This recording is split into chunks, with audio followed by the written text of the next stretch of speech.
Save that for the after show. All right. Well, we're already off to a great start here on Bourbon Turntable. We are the show that blends the love of whiskey with the love of music.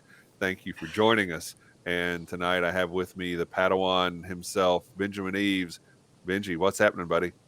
Hey, working my butt off, man. Yeah, Yeah, good. pretty Keeps much. keeps you out of trouble, right? Maybe. Maybe. Yeah, all right. May take more than that. Drew Crowley, Right. what's up, buddy? Oh, not a whole lot. I am still, as previously mentioned, in full hangover recovery mode. So just pounding Gatorade and water and ibuprofen today and enjoying my poor decisions and the repercussions of it. And our guest tonight is the lovely and talented Kelley Tennille. Hi, Kelley. Welcome. Hi, how you doing? We are well. How about yourself? Honey, I'm just sitting here thinking about you. Are you? That's all I'm doing. Well, I'm talking to you, so that kind of makes sense. So, Hell yeah. did you have a good day? I did. I had a really good day. There's a lot of astrological and karmic energy happening today. Today is actually 26 years since my favorite grandfather and my guardian angel dropped his body. Oh, wow. My Papa died 26 years ago today. And today I checked my father into an alcohol rehab facility. Wow. Wow. Yeah. So Proud to say it on air, honestly. Very emotional Yeah, day. Yeah. proud to say but it. Yeah, heavy. no, I've had a great fucking day. But that is a good Sorry day. if you got to edit out that expletive. But That's all right. We've had Alan Bishop I'm on having the a show. great day, and I get to look at some of my best friends. So Yeah. Well, very good. Now, Yeah. your grandfather was, if I remember, I think I saw the post. He was in World War One. Is that correct? yes, sir. That's Wow. amazing. He was 14 years old in World War One. Jeez Louise. See, back then they didn't have computers, so you could fake papers and shit. Right. So Papa was real tall. Yeah. He was like 6 foot when he was 14, and Yeah. he looked like he was 21. So Right. he got into World War One. Yeah. And sounded like quite a Renaissance man, just into a lot of different things. And Yeah, he was a really big influence on me. I think we'll probably end up talking about that a little bit tonight. But, awesome. Okay. Yeah. Very good. Well, we are going to drink a little bit tonight. But before we get into all do that, we have a very special message we want everybody to hear. Don't forget to like, comment, share, subscribe, hit that bell notification. Don't forget to comment if you're watching live in the chat. Leave a comment down below afterwards. Always remember that thumbs up. Thanks, Mike. We really appreciate the work there. So, all right. So we all have, Kelley, when I first met you, and I think where Ben probably met you as well, was when you were with a company in Bourbon County, Kentucky called Hartfield Company. Yes, sir. And I think we all have a pour of this little gem right here that you created. My weeded bourbon. Your weeded bourbon. Yes, ma'am. Ooh, nice cork pop there, Benji. There you go. So tell us a little about how you put that together and what mash bill, all that good stuff, and tell us a little about how you came to that. Okay, so Hartfield and Company they're the first bourbon distillery in Bourbon County in about 100 years. I think it was about 90 when I started there, maybe 92, I forget. Hartfield is a pre-prohibition style bourbon distillery, meaning that they use no enzymes. They use as close to what they would have been able to get 100 years ago, and they do it on purpose. Wow. Right. They're trying to kind of resurrect the past, in essence. The mash bill of the weeded bourbon that you all are drinking tonight is 80% yellow dent corn and 20% malted wheat. They use a single batch still. It's a 500-gallon still with a small reflux column that has 2 plates in it with a deflator on it. When we distilled at Hartfield, we tried to make sure that our overall proof of everything we caught that day, because we barreled everything the same day we caught it, we wanted to make sure it was as close to barrel entry proof as possible, so that we didn't have to add any water. We could just stick it straight in the barrel. We wanted to recreate bourbon the way that Bourbon County would have created it 100 years ago. Okay. And I think Hartfield did a great job at doing that when I was there, and now they're doing the same shit. Yeah. I stand Hartfield forever. Hartfield is currently under new management. When I was there, it was under Andrew Buchanan. Now Jeremy Buchanan runs it alongside a woman named Rachel Goldie, who I trained as a distiller's apprentice, and a distiller named Tyler Holloway is there. And Tyler's somebody that you all need to watch out for. Tyler and Rachel, you'll need to watch out for them coming up in the distilling industry over the next couple of years. But what you all are drinking is 80 corn, 20 malted wheat. Right. They're aged. It's freaking delicious. Thank you so much. Yeah. So they're aged in, it's aged in a 6.5 gallon barrel. We call them 5 gallon barrels. I don't know why. We just always call them that. It's actually 6.5. The batch you're drinking, Kevin, what's the batch number on this, honey? Because I didn't have it. Number 6. Number 6. Batch number 6. Yes. I've got batch 8. 6, if I remember correctly, the oldest barrel was 12 months. The youngest was 9.5. Yep. Wow. That has so much complexity and maturity for it's that. crazy. I know we're not into. It has to do with the low distillation temperature. You know, they don't distill really any higher. In that still, you can get it up to 220 degrees because it's so small and there's so little reflux. Don't really go over 220, but typically they try to keep it around 215, 217. And it's a single pass. They don't redistill. Wow. Yep. So That was another comes thing I was out going to the end ask. is about what comes out is anywhere from 160 to 117. And overall, if you can really arc that still, and I know how to work that still. The still's name is Priscilla, and she's a lady, and you need to treat her as such. If you can work that still properly, you can end the day at barrel entry proof. Wow. If you just treat her right. She's amazing. That's like one of the best stills I've ever run. So very cool. Yeah, I'm gonna pour a little bit and try it. I've not had this weeded bourbon like since I left Hartfield, so this is gonna be like That's a blast good. from the past. Awesome. I took this one with me Oh, on my it's big road awesome. trip last year, going through Texas and Colorado and over, and had multiple people, some distillers, sit down and like, here, this is one I want you to try.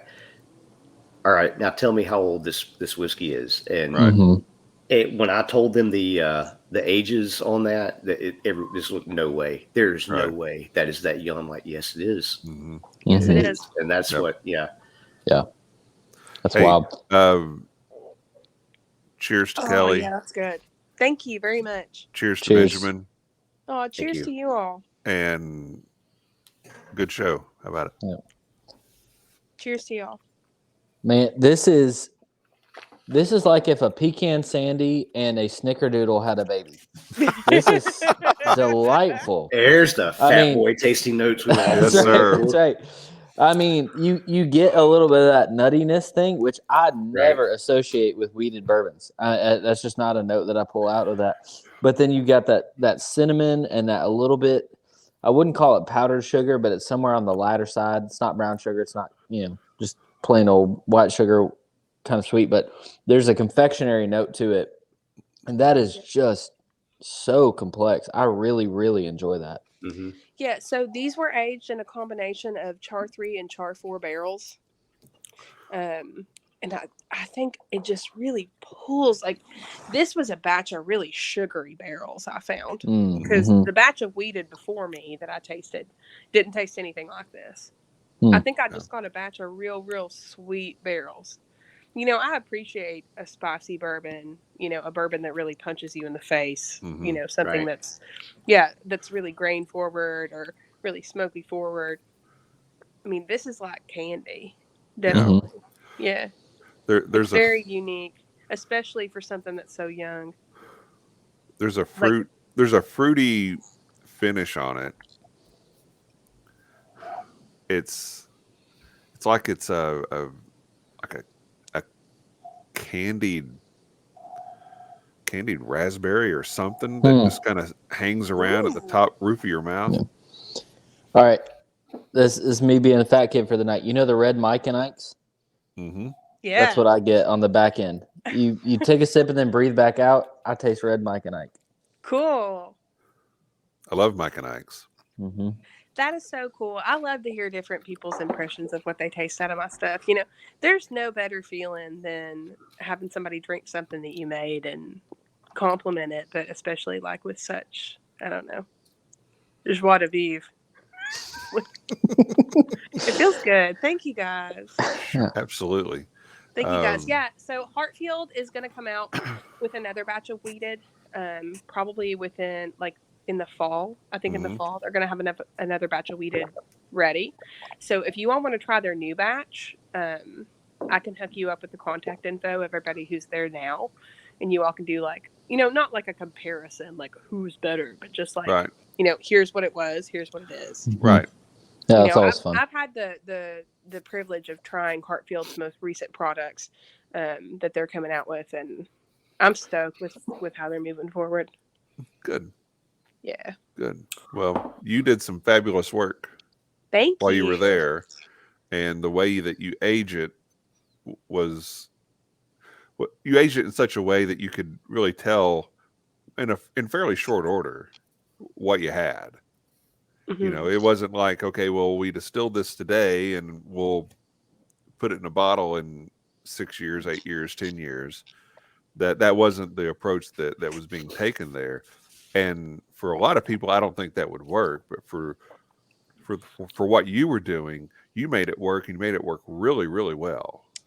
Thank you, Kevin. Yeah, you know, Hartfield does have stuff upstairs in 53s. I think in about a year and a half, they're going to have their first 4-year bottled and bond ready to go.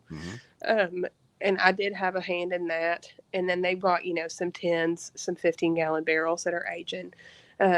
But what they were trying to do was really kind of push whiskey out as fast as they could. Right.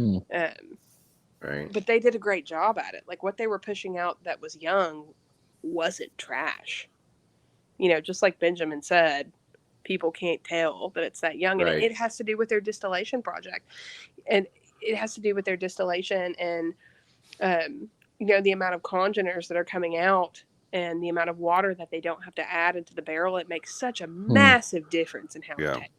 You know, When you nobody have- can tell that this stuff is 9 months old. Right. For some No. reason, there's this bourbon snobbery that's like, young bourbon isn't really bourbon.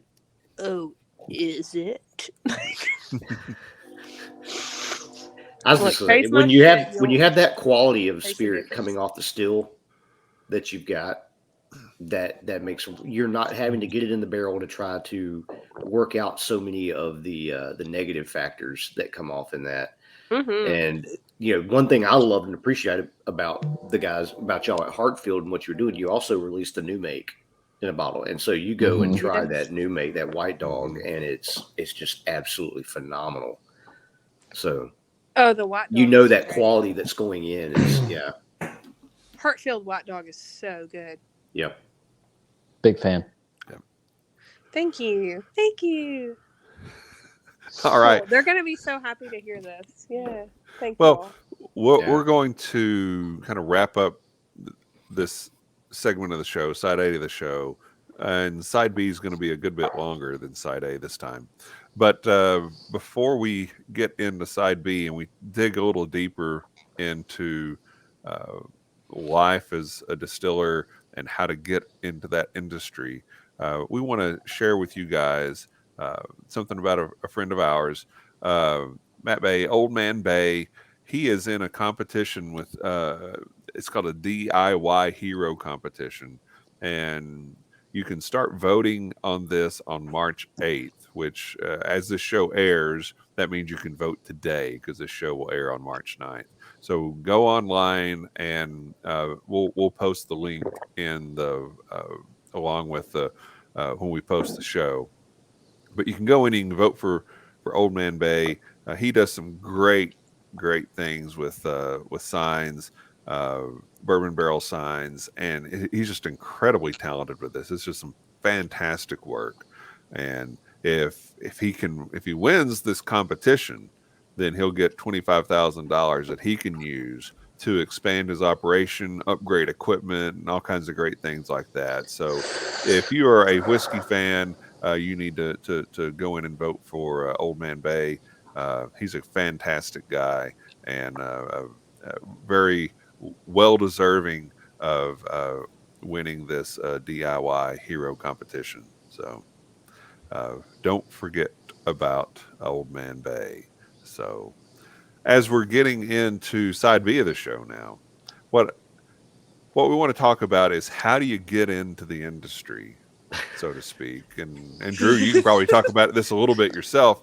But I guess what prompted you, Kelley? Tell us a little bit about what got you interested in distilling and how did you kind of get into it legit? I love that me and Benjamin are already cackling. Hashtag shit distillers do. Right. So what prompted me to get into distilling as a trade, honestly, at first was the fact that I could make money. I was an English major. I have a master's of fine arts in creative writing. Okay. So on the surface, I'm not the kind of person that you would think would be a distiller. I have a whole repertoire of absolutely useless skills that make me no money. And as much as I hate money, if you know me, you know how much I hate money. I have to make it to survive. I have to make it to keep my homestead up. I have to make it to keep my dogs and chickens fed. And so when I figured out that I could actually use some of my skills to get into a trade, by God, I went with it. And here's the thing. I was working at a domestic violence shelter. And I saw that Pritchard and Bale, which was Hartfield and Company's old bar before COVID, I saw they were hiring a bartender. And I used to go in there and get drunk sometimes. And the owner liked me and he recognized me. So when I put in an application, obviously I got an interview. So I became their bartender. When I quit the domestic violence shelter, the owner of the distillery was like, "Do you just want to mash?" And I was like, "Hell yeah, I want to mash." And up until then, I'd been pretty silent and low key about the moonshining skills that I had, just because in my territory, like where I come from, you don't talk to people about that shit. Right. Like you just do it out of the house. You sell a couple jars to pay your electric bill, and you shut the fuck up about it. You don't talk about it. Yep. So when he offered me a mashing position, I was like, "Sure, I'll mash." Well, then their distiller left. And about 6 months later, I got promoted to head distiller. So basically my position, yeah, I got really lucky, dude. It was timing. I got really lucky. This shit fell into my lap. And so I got offered a position that I felt like I was completely unqualified for. So immediately I started really throwing myself into the science of distilling rather than the art. Because I was only familiar with the art of distilling. And if you know anything about it, you know it's equal art, science, and spirituality. I had every aspect except for the science. So I would stay up until like 2 o'clock in the morning, reading forums, reading books, doing everything that I could to make sure that the next day when I went in, if there was a problem, I would know a little bit more. And I would have a little bit more insight as to of how to fix it or how to make things better.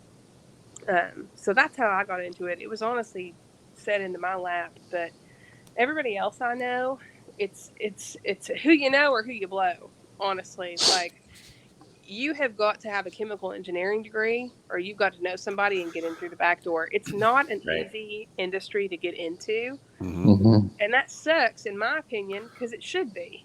I know so many home distillers who should be head distillers of distilleries in Kentucky, and they're not because they don't have that book learning. I didn't have that book learning when I first got thrown into this. I book learned myself. Right. Right. It's kind of the same thing that Benjamin is doing right now. You know, he had a passion for it. It's the way I see it. It's either in your blood or it's not. Like you either want to make this spirit or you don't. I have dreams about it. You know, I dream about a spirit that I'm going to create really in cool. the future. Yeah. I mean, do you ever dream about like a mash bill or dream about a finished product? Am I the only person who does that? I've had nope. I've had dreams. I've had dreams about mashing. I've had dreams about different processes in distilling. Mhm. It seems like if it's spiritually, if it's in you, then it's going to manifest itself in that way, and it's Yes, coming the out. And I think Dionysian it's like spirit a has taken you over. calling to your destiny type thing, Yes. Yeah. Yeah. I mean, self-sufficiency has always been something in my family ancestrally. Back to the Irish who settled here and the Cherokee and Chickasaw that they ended up breeding with to make the Mhm. freak ass that is me. We have always been self-sufficient motherfuckers. And so it really comes as no surprise to me that I've ended up becoming the person that I am. I'm forever grateful for my ancestry, really. Yeah. But yeah, I mean, for me, it was just it was just this crazy process. If gosh, Kevin, I don't know, how do I break this down? If I had never applied for that bartending job, you all wouldn't even know me right now. Right. Right. Yeah. I would still be bootlegging out of my kitchen. Right. And there's no shame in that. That's great, but Yeah, but let me put a pin in that for just a second, Let's do because it. I want to come back to that. But now, Benjamin, your path was. I mean, there's obviously some similarities with what Kelley Sure. is doing, but in a lot of ways, very, very different. Right. So where she was getting into it out of necessity to make money, me, it was the opposite. It's like giving up a high paying job and a career that I had for 17 years to follow my passion and to work that out. And so even from that, it's interesting because even from that perspective, I came from a management position, operations management, for almost 17 years, and I have a lot of previous experience from different jobs to pull on for that. I thought, oh, this will be pretty easy to parlay into a different industry, and pretty much what I found out, it was like, oh, you're not in brewing or distilling, now we don't want to talk to you. If you're not already there, you're not even consideration. Strike two. I was living in South Carolina at the time, and I looked, and South Carolina, in reality, we don't have a lot of distilleries, especially not to the density level like Kentucky does. And so the job opportunities were few and far between. It's like, well, if you're going to get into this industry, Kentucky is probably the best place to do that, and then you could launch to wherever you want to end up at. But the other strike was, oh, you're not living in Kentucky right now. Sorry, we're not interested. So it was a full summer going into fall of continuous trips up here to Kentucky to network and meet people and try to pull that, like Kelley was saying, it's who trying to figure out who do you know here, who can you make a connection with that might you worked your ass off. Yeah. You worked your ass off. Yeah. And in the meantime, when you're home, you're mashing and you're distilling and you're working on your home distilling skills, just learning the process, learning the steps, honing that down. Doing the book learning as much as you can, trying to research, because I'm 100% with Kelley. You will talk to a lot of distillers that, nope, this is all science. There's no art to it. There's nothing else. It's all, I'm just sorry, bullshit. There is art and there is science and there is spirituality to it. I think it's like, sure, you can just apply straight science and you can distill and you can make a spirit. Is it going to have all the stuff that makes it something special like this? There's a reason they call it spirit, because it has spirit. Right. There's a reason they call it spirit. Absolutely. The moment when I distilled that weeded bourbon, I was so proud of that when I made it, and you could taste it in the flavor. Right. And I will fight anybody who wants to fight me right now. None of you guys. Nobody. But like, if anyone would like to fight me about that, what Benjamin just said, they can. I will fight you to death. This is a hill that I will die on. Bring it on. And that for me is, I think, passion.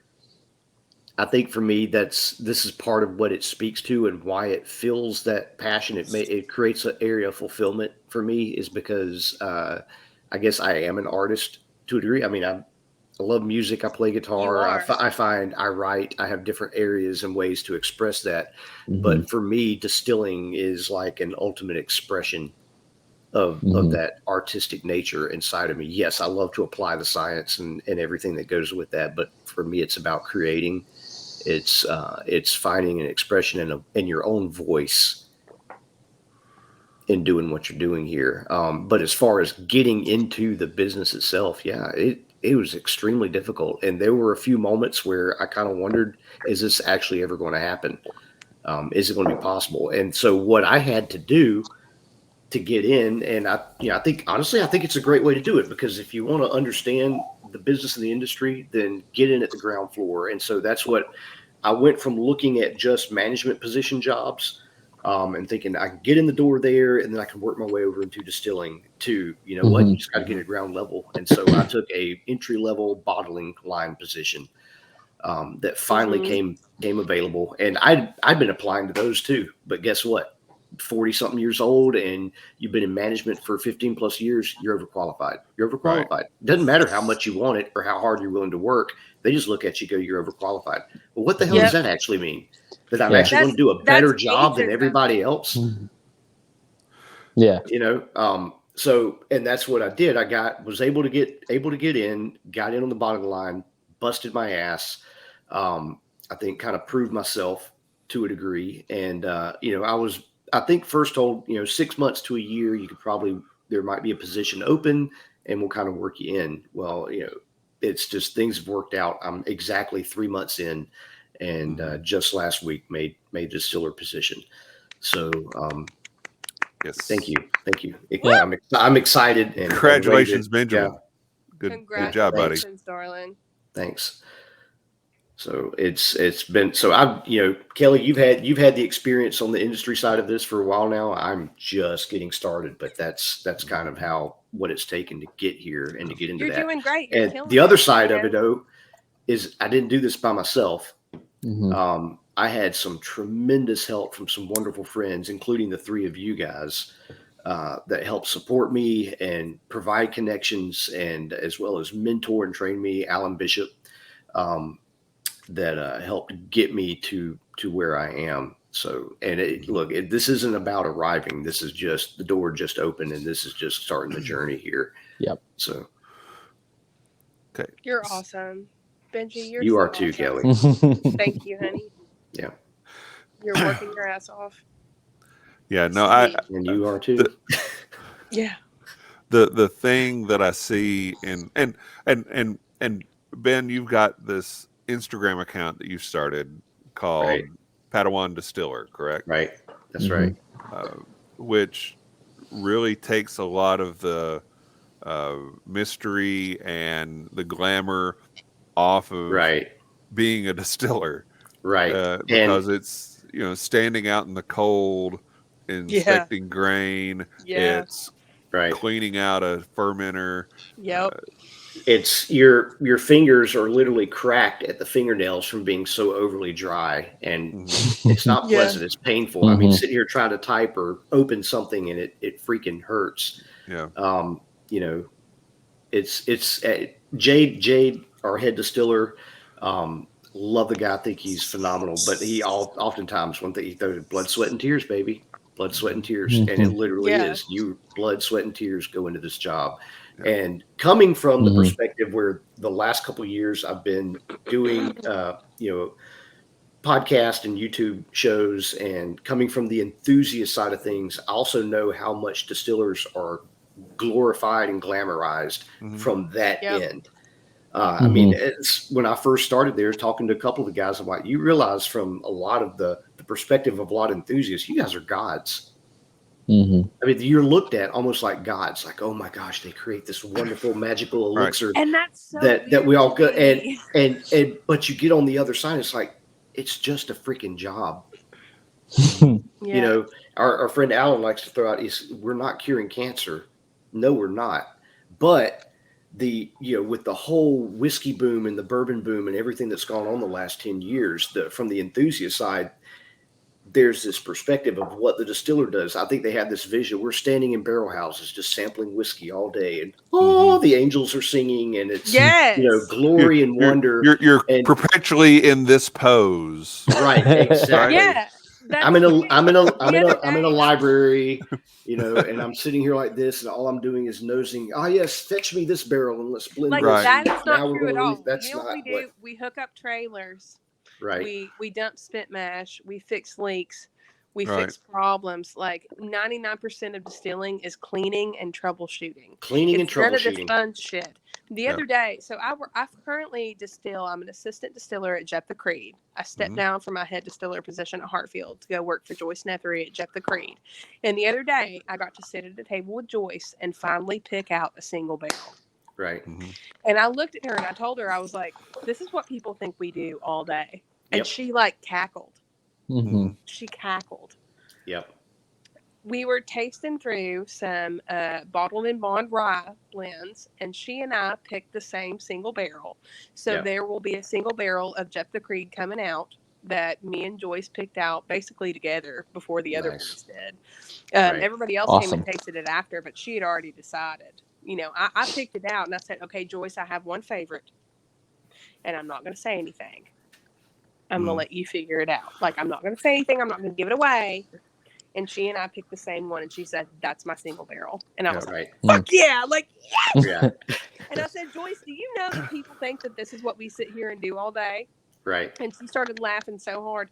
Mhm. What we do all day is mill grain and put grain in holes and then cook the grain and then move liquid from here to there. Like, Right. Right. Hooking there's up nothing hoses, glamorous about unhooking it. hoses. You know, Bo Cumberland came to my house last weekend to film me for a documentary about Alan Bishop, and I broke it down to him on camera. Like, you know, Right. distilling is a thankless job that is filled with manual labor and blood, sweat, and tears. What you all are drinking right now, Yeah. like sweat fell off of my forehead and into that mash.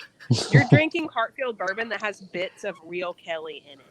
I thought I Because at sensed you. Hartfield, so at Jeptha Creed, we have an auger. We pour our grain into a vessel, and Right. it's pumped up through an auger into the cooker. At Hartfield and Company, we pour grain directly into the cooker in 5-gallon buckets with our Mhm. fucking blood, sweat, and tears. Right. Yep. So what you're drinking has bits of real Kelley in it, but what you're drinking at Jeptha Creed will have bits of somebody else in it. I don't know who, but Yeah. I Well, did pick it out. I'll let you know when we figure out what barrel that is, and when Please it's do. good, so you can Please, taste it, yeah. 'cause it's really, really good. It's really good, man. when I first met you, Kelley, one of the things there are a couple of things that really stood out to me.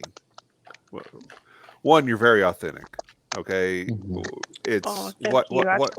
what you see is what you get, and you're not gonna tolerate a lot of BS. True. But it also stood out how hard you work, Oh, and thank you.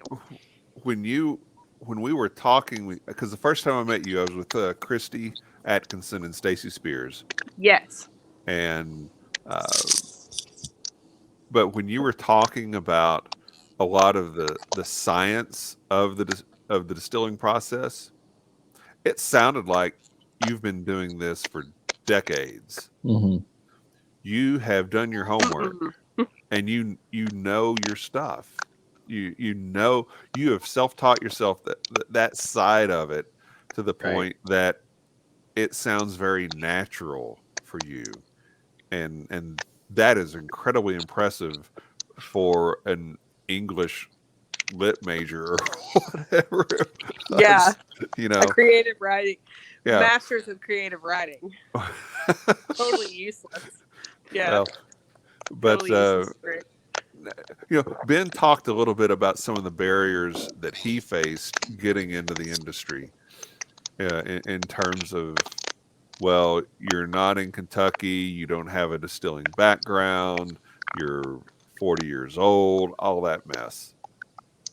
As a woman in an industry that's fairly dominated by men, Mhm. has that what kind of barrier of entry has that been for you? That's a great question, Kevin. So if I were, I don't know, if I were a different kind of woman, I think it would have been really difficult. Mhm. But once I got into mashing, basically what I did was bully my way into everyone teaching me everything that they could. Mhm. If I saw somebody doing something and I didn't know what they were doing, I would walk up and be like, hey, I'm really curious about what you're doing right now. like, do you have a moment to just like vocally lead me through the process of what you're doing? Mhm. And they're like, yeah, like, we're proofing down with this. And I'm like, oh, well, I'm only used to proofing down with that, like, in my house. So Right. what are you doing that's different? Oh, you can lead me through this software. You can teach me how to run this software. We use Distill by 5 at Jeptha, Mhm. and we use Distill by 5. You use Distill by 5 at, At Benjamin, Kentucky Artisan. Yep. at Kentucky Artisan as well. So I bullied my way into learning shit. Basically, I never gave anyone an opportunity to tell me that I couldn't learn a specific thing. Mhm. And that's what I would Right. advise any other woman to do in the industry. If you're curious about some shit, if you see some shit happening and you don't know what's happening, walk up in it. Intrude upon the circle.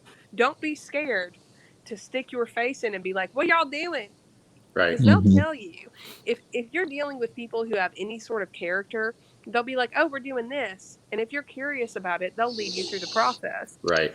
And if they're rude about it, then just go deal with somebody else. Right. I will say this. Honestly, I feel like the beer industry is much more sexist than the distilling industry. From the experiences that I've had, the beer brewing industry is 10 times worse. I've Right. honestly never experienced anybody giving me any shit about being a woman in the distilling industry. If anything, they're a little intimidated and they're afraid.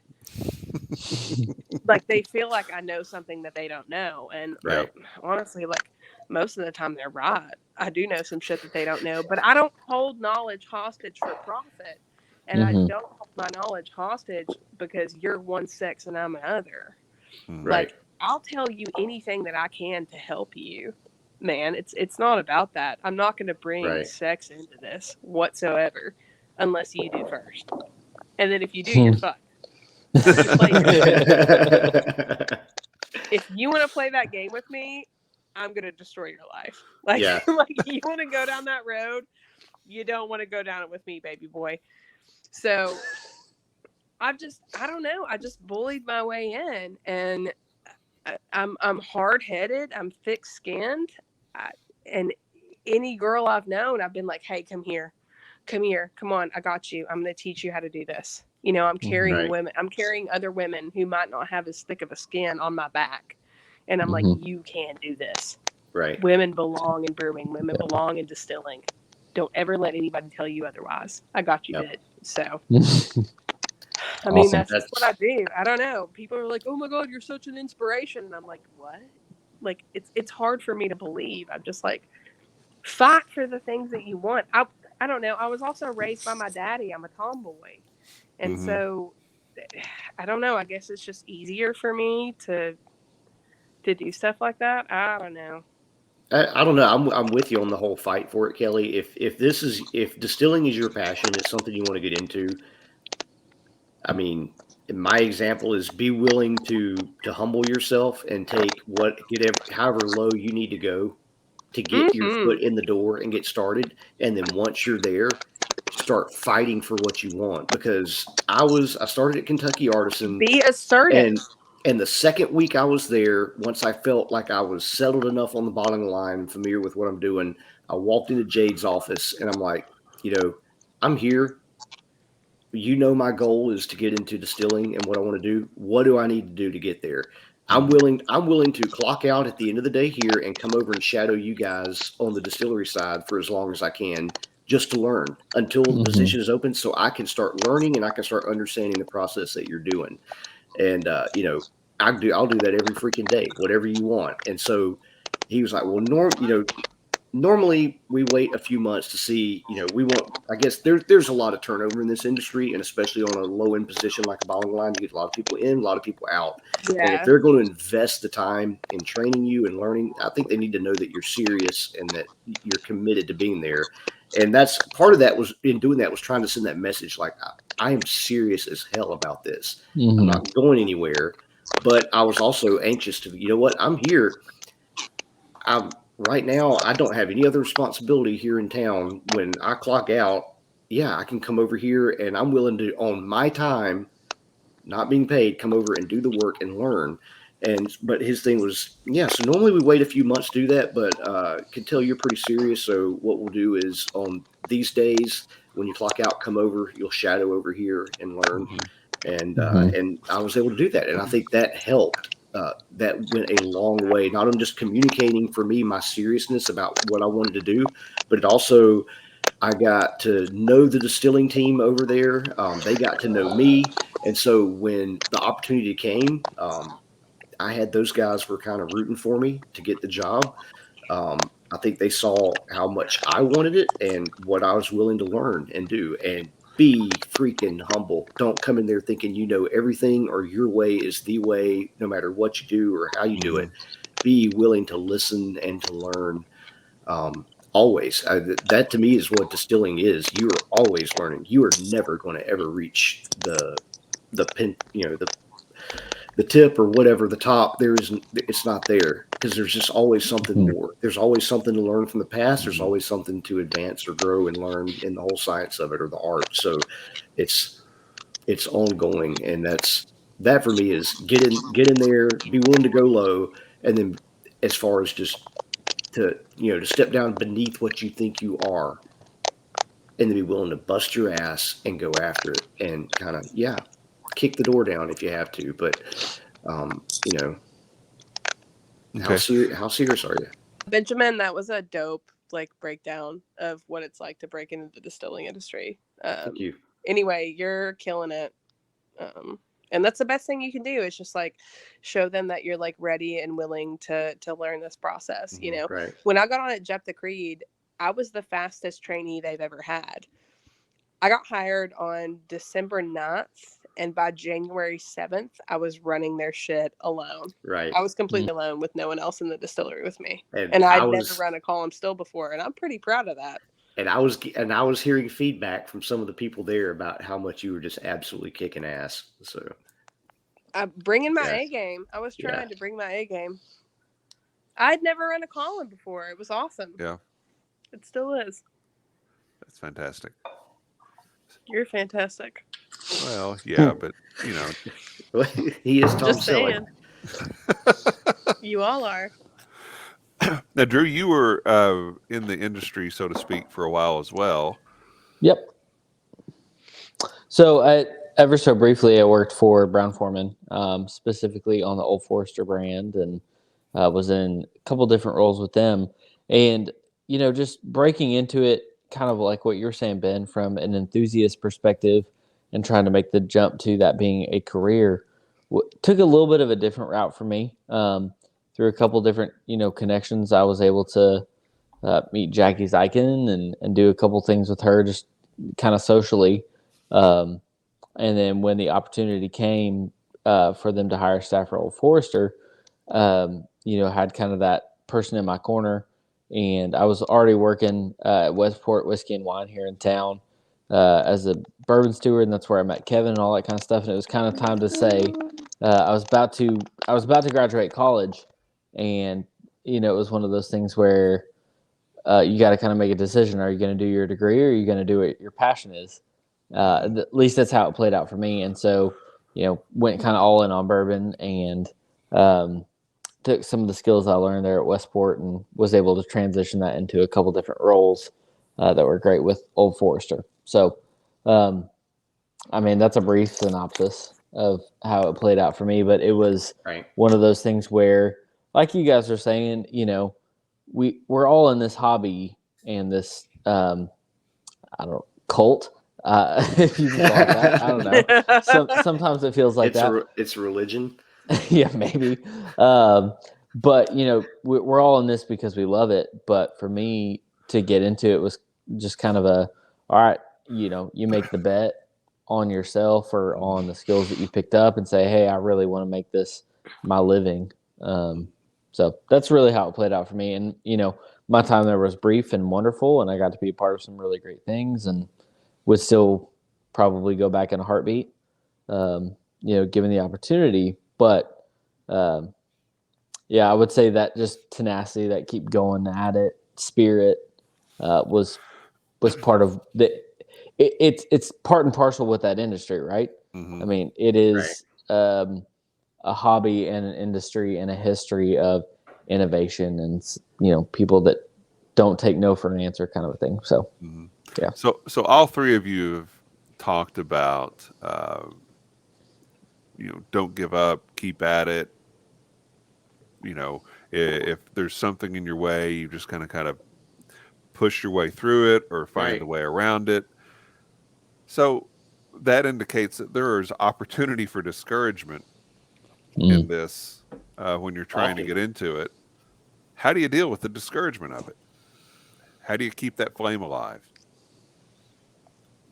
I think that's up to the individual person. I mean, I don't know that there's a secret per se to say that for this formula, or there is a formula, do X, Y, and Z, and you're going to get through discouragement, because every single one of us is motivated in a different way, in a different form. We all have our own life experiences that we bring in, whether it's dealing with rejection over and over or whatever, that choices you made impact how you deal and how you overcome things. So I'm not going to say there's a specific way, but you need to figure out for you when something says no, when the doors close in your face, when things don't go your way, how do you get encouraged? How do you get how do you persevere? How do you fight through? I think obviously so much of it's just simply mental and just being strong there and pushing yourself through. But part of that is doing things, I think, that build a level of confidence in who you are and what your abilities are. And that for me at this point in my life, I do have a certain level of confidence in who I am and what I do. I mean, my palate and what I can taste and what I can nose. Yeah, there's plenty of people with a more sensitive, greater palate than I do, but I am very confident in my palate and what I can do and what I bring to the table with that. So, just like, well, I'm not even going to, I was going to say I had an example from Friday at work, but I'm not even going to go into that right now. But it's just, yeah, you've got to have a little bit of confidence. I won't say a little bit of swagger, but a little bit of confidence that when you face adversity, that, gut check yourself, and then you just keep pushing on.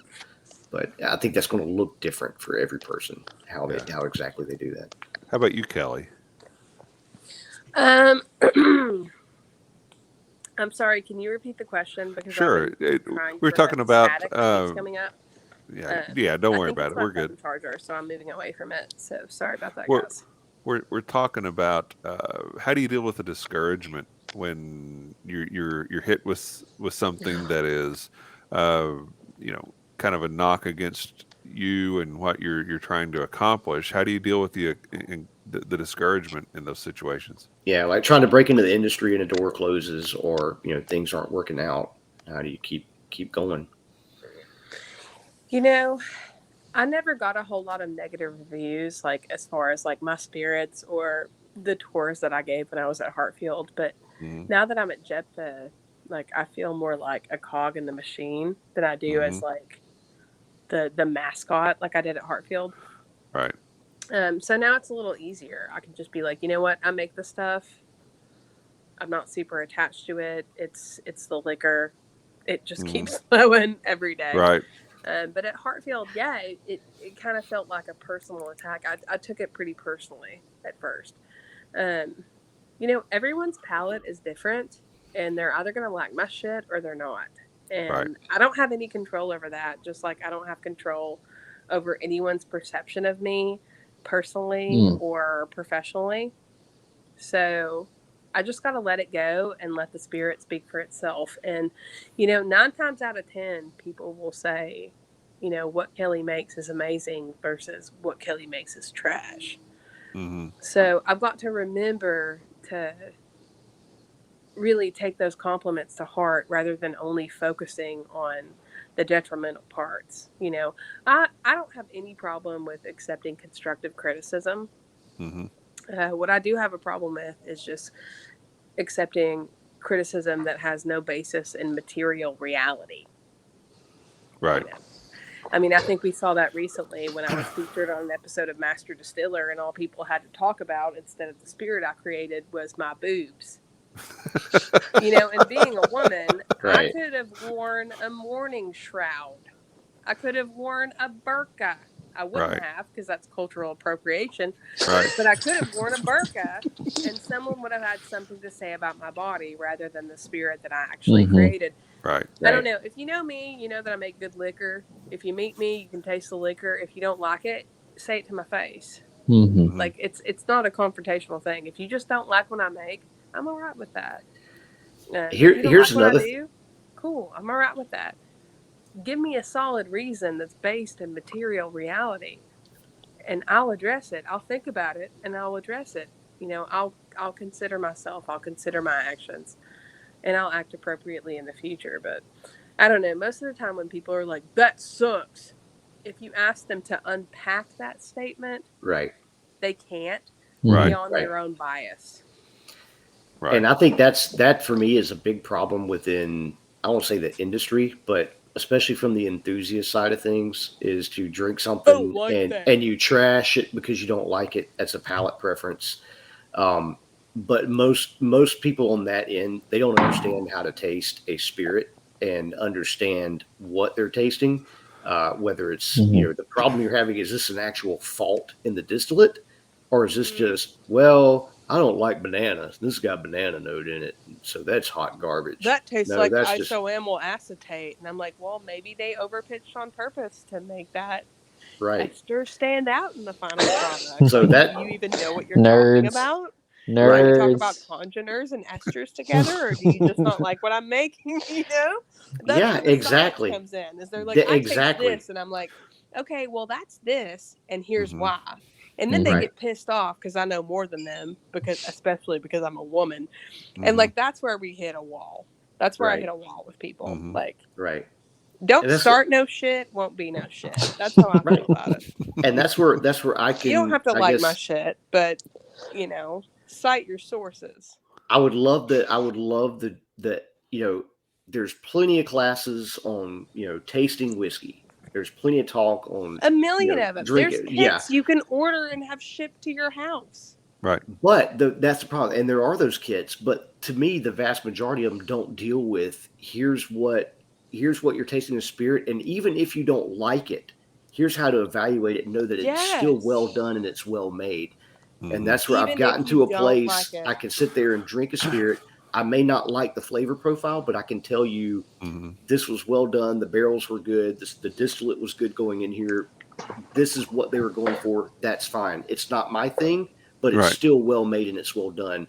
I don't think the vast majority of spirits drinkers can do that. Right. And I Yeah, think No, a lot of that's that, and a lot of strictly that goes to the, tasting and a lot of that for goes to the education Right. in how we're teaching people to taste and evaluate. There are lots of things that I can try and say, okay, I respect what they're doing, but it's Right. not something that I enjoy. Yep. And that I think that's fair. Mm-hmm. Right. But if it's got a clear fault that can actually be fixed and they can improve their product, then sure, be honest with that kind of evaluation. But the other side of it is just sitting there calling somebody's work trash just because you don't like the flavor profile. Right. You don't understand what you're drinking. Right. Yep. So in terms of goals, if you want to talk, and this is entirely up to you guys, if you want to talk in specifics or generalities, but what are your goals for, life in this industry? Ben, you just got a promotion at Kentucky Artisan, and we're very excited for you for that. But where do you want to end up? What do you want to do? Yeah, I mean, in the short term, I am killer excited. I respect the hell out of Jade, and I think his knowledge level. Honestly, I think out of a lot of the distillers in Kentucky, he is very overlooked. And so I'm really excited to learn under him for a while. But as far as just long-term goal, I mean, I would love to one day be a head distiller at a small craft distillery. I'm not. My interest level on the industrial size is no, not at all. Mm-hmm. I prefer running a pot still. I love the spirit that comes off a pot still or a batch still, and that's just what that's what I want to do. I want to be able to, on that level, and not just maintain a heritage mash bill, but be able to create, Yeah. to write my own, to develop, and work out my own processes that, and how I want to do this. So, Mhm. Yeah. How about you, Kelley? Eventually, I'd like to mostly, and this is going to probably come as a shock to most people, but I'm just going to throw it out there. I would like to get out of the spirits distilling industry mostly, and distill only herbal hydrosols. If you know me, if you know anything about me and my lifestyle, you know that I'm a plant magician. I love herbs. I've been making herbal medicine since I was like 10 years old. The first thing I ever made was a deep pine herbal infusion. And my parents were like, "What the fuck are you doing?" And I didn't even know. I didn't realize that what I was doing was making a pine herbal infusion. What I'd eventually like to do is move out of spirits distilling and only distill the spirits that I need to make herbal tinctures.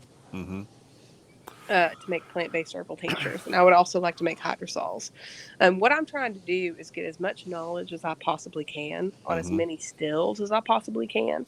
I want to know how to operate anything and everything, so that there's no questions about what I can and can't do. Right. Right. Like if Kelley sees a still, Kelley can operate that still. Like that's the bottom line. Yeah. And I only want to be able to make the alcohol that is necessary to make the herbal infusions that I want to make the tinctures that I want to make. And I want to make hydrosols. And I want to make a little bit of liquor because, that's fun. But yeah, I mean, I've got big plans to eventually start an herb farm on the property that I'm running. This is all kind of in the air depending on whether or not I can buy the property that I live on. But I've got some plans to start a homestead distillery. And my number one product will not be liquor. Even though I make really good liquor, I will still make good liquor. And you all will taste it. But it won't be for sale. Right. I don't know. I've got my fingers on a lot of pies right now. I just got offered the opportunity to make rum in the Bahamas in July. So I don't know. Maybe I'll come up with a rum spirit tincture. I don't know. I don't know what I'm doing. I'm still kind of playing around, but overall, eventually, especially being mostly sober anymore, I'm like, okay, well, I'm going to make spirit. What am I going to use that spirit for besides drinking? Now that I don't really drink, what am I going to make that spirit for? I guess I'll make it for medicine. So that's very cool. That's where I'm at. Well, that I love the focus of that and the very authentic goal that you have for those of us that are consumers of whiskey. That's not necessarily a great thing. I mean, I can still do contract distillation for you if you want. Hey, if I get my land zoned for distillation, I can still do contract distillation. I will make you liquor. I'll make anybody liquor, and I will make damn good liquor. But it's not necessarily what I want to do 100% of the time. I want to make sure that I'm diversifying, right? That's an adult term. That's a professional term, right? Sure, absolutely. I'm going to diversify my options. Yeah, I mean, eventually I'd like to move back into the herbalist aspect of my life, because I think that's where I really thrive. I don't know. Maybe I don't know. I don't know what I'm talking about. Maybe I'm wrong. I'm having a midlife crisis, Kevin. So that's okay. You can put that on the air. You're not quite to midlife yet. So I'm 34. Okay, that's not midlife. That's not How even long close. do you think I'm going to live, sweetheart? I don't know. I'm pretty sure you're going to live a lot longer than 68, just because I know you. How long do you think Meemaw's going to live? I don't know. When it hits me that I'm halfway to 90.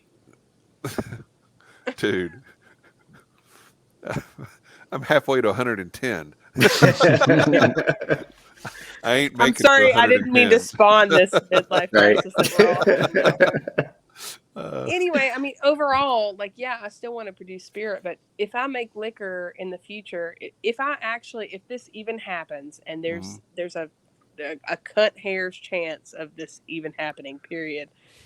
If I get to a point where I'm self-sufficient enough, I would like to take my focus off of producing, spirit for whiskey and like tasting production. I would like to just be able to pull pure spirit out so I can have the medicinal tinctures that I make come from grain to glass. I'd like to grow my own grain out here, distill a little bit of it, have enough to put into a tincture bottle so I can say, hey, I made this entire tincture. I distilled the alcohol and the herbs that went into this, and then sell it to people. Yeah. Right. Like, that's where I'm at. Not that I don't want to make liquor for a living. I mean, I will for as long as I have to. Yeah. But yeah, long term, I'm gonna get out of the game. Okay. Sorry, everybody. All right. Any other things to add from anybody on the panel here? I think this has been very interesting to hear your perspectives and what it takes to get into the industry and kind of demystifying the glamour mentality that people think exists when it comes to being a distiller. They're used to seeing some of the guys from the big distilleries, whether it's Jimmy Russell or Harlan Wheatley or whoever. Getting on podcasts or being interviewed on TV or whatever it may be. Those guys don't have to get their hands dirty anymore. Okay. It's just not they the don't way have it to works. clean out the hammer mill when it's clogged. No. Right. No. Yeah. Benjamin knows what I'm talking about. Jimmy's not getting down into a fermenter to clean that sucker out. It's just not happening. But I think a lot of people are so focused on what happens with the big distilleries and the persona of those big time distillers that they don't really understand what it takes to get into the industry and to be successful in it. And you both have made certain strides through that, and you should be congratulated for that. But I know you both indicate that you've got things that you want to do beyond where you are. Right. I mean, my thing is, if you ready to get up at 4:00 in the morning, because that's what I'm doing tomorrow. Oh, every single day, bro. Yep. 3:45 a.m. Drive an hour. Clock in. Turn the boiler on. Right. Run around. I get 10,000 steps in before 9 a.m. I get to work at 6. Before 9 a.m. I've got my 10,000 steps in. Wow. My overalls are like hanging off of me.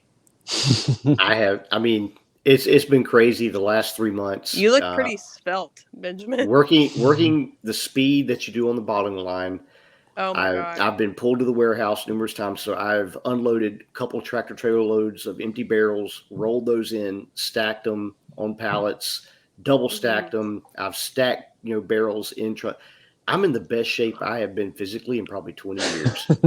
I am not distilling kidding. is a very physical job. Very, yeah. I always tell everybody who wants to get into it, like all my apprentices at Hartfield, I would be like, buy a new pair of boots. If you can't afford them, we'll buy them for you. Right. Make sure you take an Epsom salt bath 2 times a week. You won't be hurting. And drink water. And don't be an alcoholic.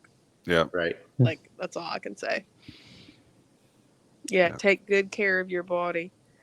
One of my favorite books is the the Calm Distilling book. put out in the 1880s, I believe.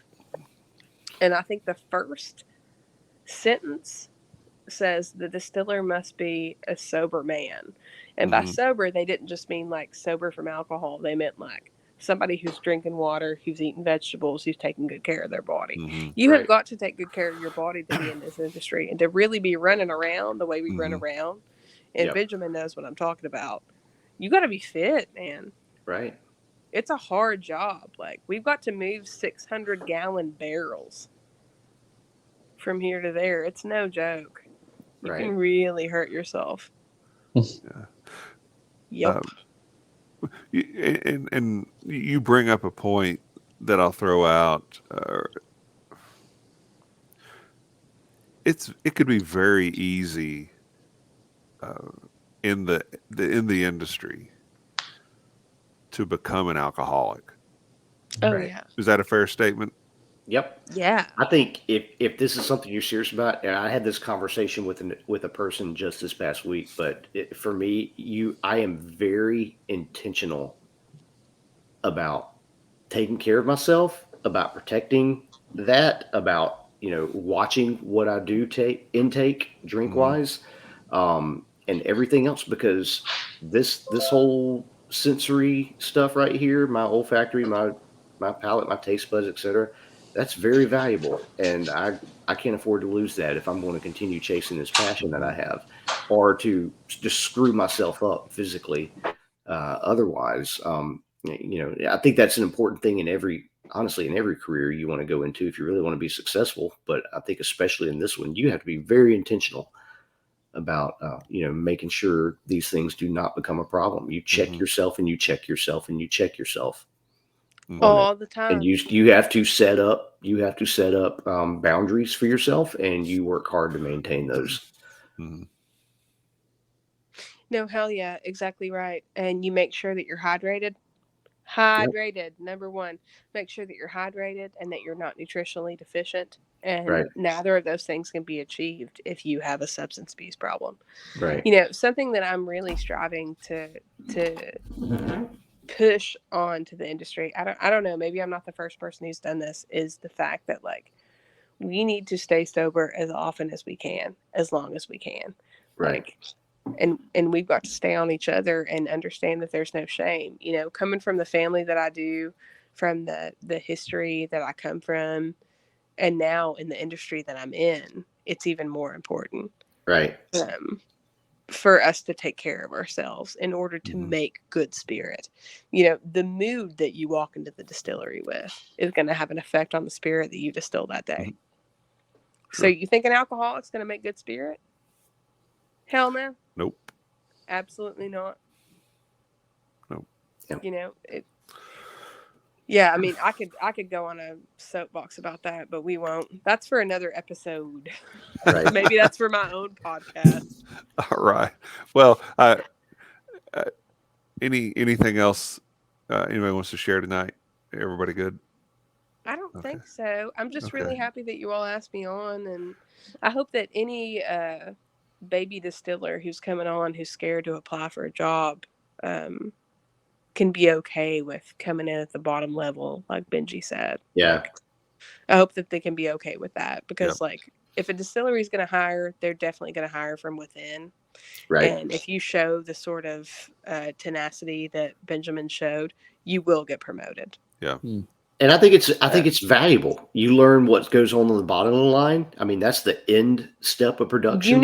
Every then aspect you of have what's a greater, happening. you begin to get a greater scope of everything that's needed and required, what they're going to need from you and what you need from them. And as you move into distilling, and it's going to pay, it's going to pay its benefits. So, dude, you're totally right. Yeah. No, I don't think I got anything else, Kevin. Okay. All right. Well, I appreciate the conversation and the frankness of it. Hopefully this will help people that are bourbon enthusiasts understand a little bit more about what it really means to be a distiller, and will be something that people that aspire to that can look to and say, okay, I can pull some things from what what Ben has said and what Ben has learned and what Kelley has said and what Kelley has learned, and make their path maybe not easier, but help them understand and expect Right. what's headed their way. Mhm. Right. So Totally. let's go kind of around the horn as we're finishing up and talk about where people can find you on social media. Kelley, tell us where folks can keep up with you. My Facebook is Kelley Tennille, KELLEY TENNILLE, just like Captain and Tennille. My Instagram is Hexen Kopf. It means witch's head.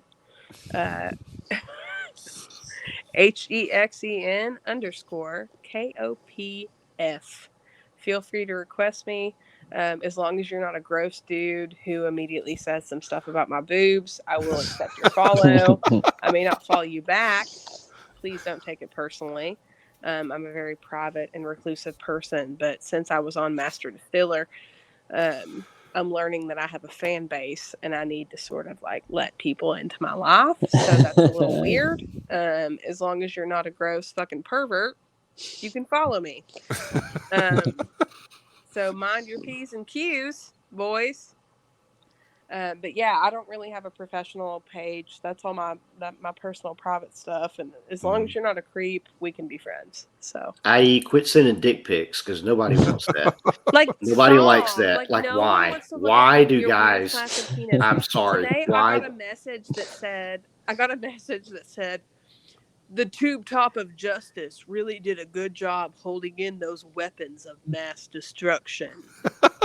Congratulations on getting on the show. And I'm still considering whether or not I should respond to it. What I want to say is, what the fuck is wrong with you? Right. That's my response. What the fuck is wrong with you? Right. But I think I'm actually just gonna let him sit in the queue. I'm just gonna let him rot in the queue because it's not like an accepted message yet. He doesn't know that I've seen it, but he will when this podcast comes out if he really talks to me that hard. Yeah, I'm talking about you, Chandler 33333. I'm pretty sure that's his Insta. I'll send you guys screenshots and then you can. Okay. Anyway, Right. that's the shortest shit that's like filling my inbox because I have a vagina. I don't know. Great. You're just like, don't be a creep and we can be friends. Right. Sure. So All anyway, right. moving on. All right, Ben, what kind of creeps do you let into your social media world? Few Apparently and far too many. between. Do you Yeah. get creeps? I hope you get creeps. Am I Actually, the only I one that do. gets creeps? So here's the thing. Women aren't the only one to get harassed on Instagram. I've had my share of crap too, and it's been at times just absolutely ridiculous. Horrifying. Yeah. That's So horrifying to hear. it hits everybody, but obviously, I think you guys Not way all more. women. Yeah. So So anyway, you can find me at Padawan_Distiller on Instagram. You can follow my journey there. I have another show called My Whiskey Den with two great guys, Patrick and Kevin, and we get into all things craft whiskey. Patrick You and can Mike. find us on YouTube and Facebook, also on Instagram under My Whiskey Den. So find me there, or come take a tour at Kentucky Artisan and check me out. Your At show some point, rules and your distillery rules, and I love you and I'm very proud Thank of you. you. Same for you, Kelley. Love the hell out of you, girl. Thank you. Oh, Mr. Baby, he's so good. See, that's how you get in the DMs. Act like Benjamin. Right. Benjamin could slide right in the DMs and it would be fine. All right, Drew. So, what kind of illicit messages are you getting in your social media? We're not having that conversation. I think you guys are on the wrong side of the internet. But No, I'm not. I'm just on the internet. Right. There's no side. yeah. If you want to follow me in my various pursuits, you can find me on Twitter at DrewCrawley63 and on Instagram at Drew.Crawley63. And prepare yourself for vastly different experiences depending on which platform you follow. All right. Well, I'm on Instagram, Kevin7673. I'm on Facebook, Kevin Rose. The show is you can watch the show on YouTube and listen to the shows on Apple Podcasts, Spotify, Google, and we are also on Facebook and Instagram as well. So I don't get any weird illicit messages except from bots. So I don't know if that means I'm doing something right or doing something wrong, but I'll take it anyway. And next week, what do we have going on? All right, so we're going to talk with the folks from Rolling Fork Rum, friend of the show. Turner's going to be on with us. It's going to be a fantastic time. Yeah, be good to talk with Turner and hear what all he's got going on at Rolling Fork, and so be looking out for that show. So on behalf of Drew and Ben, we want to thank Kelley for joining us, and we want to thank everybody for listening in. And until next time, cheers, love, and free bird. Free bird. Good night, everybody. Good night.